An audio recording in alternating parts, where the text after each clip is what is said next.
Hi friends, അപ്പോൾ നമ്മൾ ഇന്നലെ വീഡിയോയിൽ പറഞ്ഞ പോലെ നമ്മുടെ ഫസ്റ്റ് ഡെമോ ക്ലാസ് ആണിത്.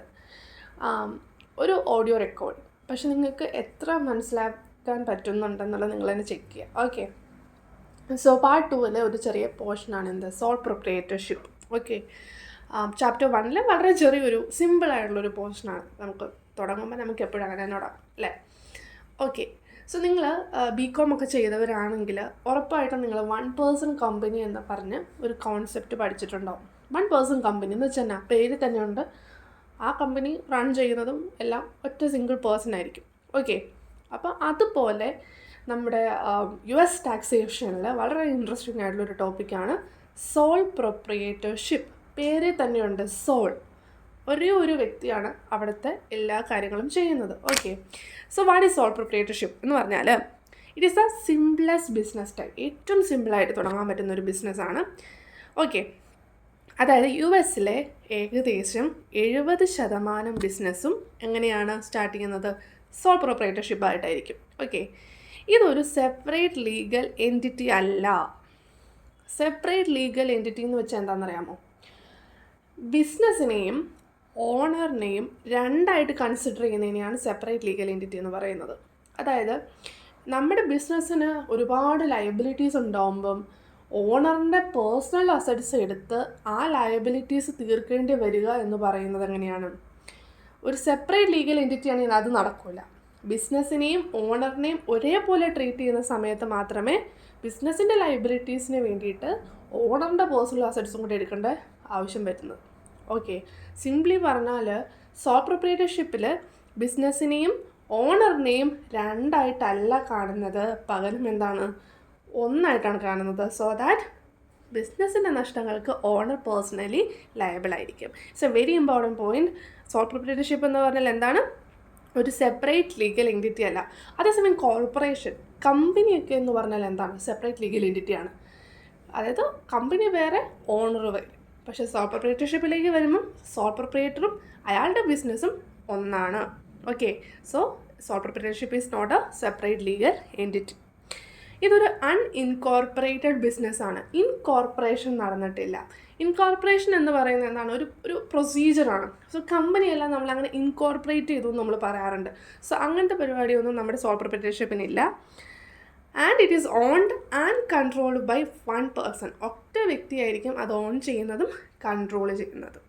ഓക്കെ, ഇനി ഈവൻ ദോ ഈ സോൾ പ്രൊപ്രിയേറ്റർഷിപ്പ് എന്ന് പറഞ്ഞാൽ ഒരു സിംഗിൾ പേഴ്സൺ ഓൺ ചെയ്യുന്നതാണെങ്കിലും അയാൾക്ക് വേണമെങ്കിൽ എത്ര എംപ്ലോയീസിനെ വേണമെങ്കിലും വെക്കാം.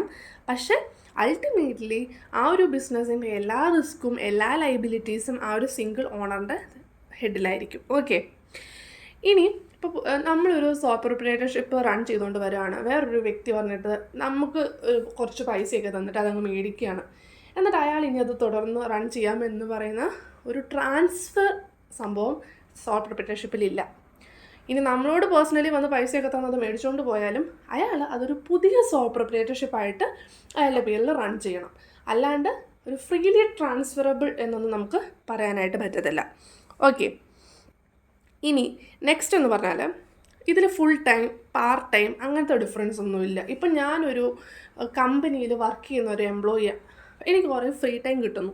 ആ ഫ്രീ ടൈം കിട്ടുമ്പോൾ എനിക്ക് എന്തെങ്കിലും ഒരു ബിസിനസ്, നമുക്കൊരു പാനിപ്പൂരി ഷോപ്പോ അല്ലെങ്കിൽ അങ്ങനെ എന്തെങ്കിലും ഒരു ബിസിനസ് ഞാൻ സ്റ്റാർട്ട് ചെയ്യുന്നു. എൻ്റെ ഒരു സെൽഫ് എംപ്ലോയ്മെൻറ്റ് ഞാൻ സ്റ്റാർട്ട് ചെയ്യുന്നു എന്ന് വെച്ച് ഞാനൊരു സോൾ പ്രൊപ്രിയേറ്റർ അല്ലാന്നോ എൻ്റെ ആ ഒരു ബിസിനസ് ഈ ഒരു കാറ്റഗറിയിൽ വരില്ലെന്നോ പറയാൻ പറ്റില്ല. Whether it is part time full time അതൊന്നും ഒരു വിഷയമല്ല. അത് നമുക്ക് സോൾ പ്രൊപ്രിയേറ്റർഷിപ്പ് എന്ന് പറയുന്ന ഒരു കാറ്റഗറിയിൽ കൊണ്ടുവരാം. അതിന് ഒരേ ഒരു കാര്യം ശ്രദ്ധിച്ചാൽ മതി. Ultimately the purpose is for profit മേക്കിങ്ങിനായിരിക്കണം.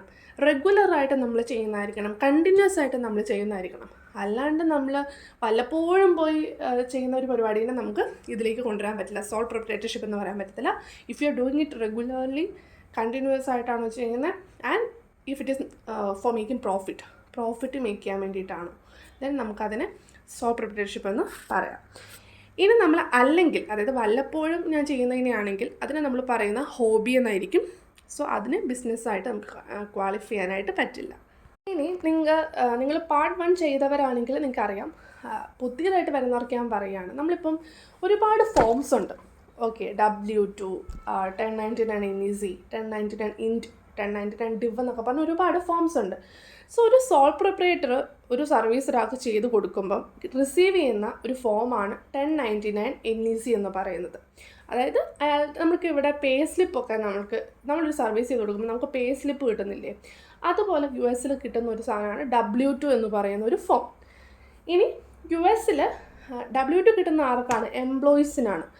പക്ഷേ ഒരു സെൽഫ് എംപ്ലോയ്മെൻറ്റ് ചെയ്യുന്ന ഒരു വ്യക്തിക്ക് അയാൾ സർവീസ് ചെയ്ത് കൊടുക്കുമ്പോൾ കിട്ടുന്ന ഒരു ഫോമാണ് 1099 NEC.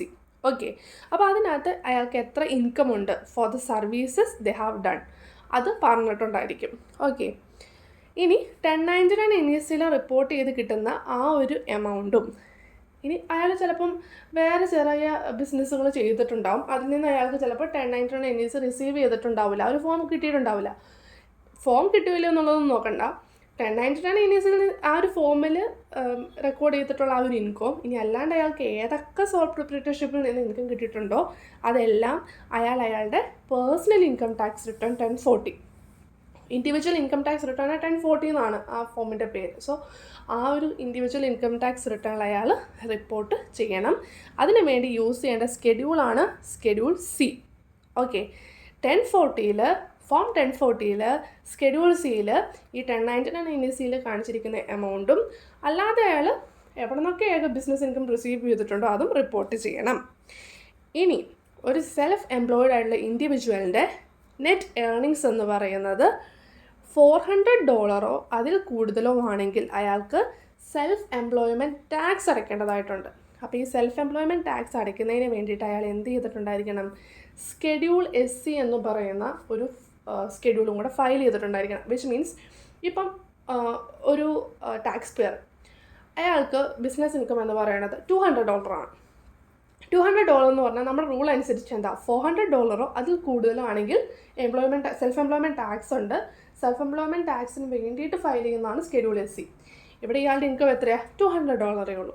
അപ്പോൾ അതിൻ്റെ അർത്ഥം അയാൾക്ക് സെൽഫ് എംപ്ലോയ്മെൻറ്റ് ടാക്സ് അടയ്ക്കേണ്ടതാണെന്ന് വിചാരിക്കാം, അല്ലേ? $400 കൂടുതലാണെങ്കിലല്ലേ സെൽഫ് എംപ്ലോയ്മെൻറ്റ് ടാക്സ് അടയ്ക്കേണ്ടതുള്ളൂ. സോ ആ ഒരു കേസിൽ അയാൾക്ക് സ്കെഡ്യൂൾ സിയിൽ ഈ ഇൻകം റിപ്പോർട്ട് ചെയ്താൽ മാത്രം മതി. ഇനി അയാളുടെ ഇൻകം $600 ആണെങ്കിലോ, അപ്പോൾ $400 എക്സീഡ് ചെയ്തു. അപ്പോൾ അയാളുടെ ഇൻകം അയാൾ സ്കെഡ്യൂൾ സിയിൽ കാണിക്കുകയും വേണം, ഒപ്പം തന്നെ ഒരു അഡീഷണൽ ഫോമും കൂടെ വേണം, സ്കെഡ്യൂൾ SC, സെൽഫ് എംപ്ലോയ്മെൻറ്റ് ടാക്സിൻ്റെ ഫോമാണ്. ഓക്കെ.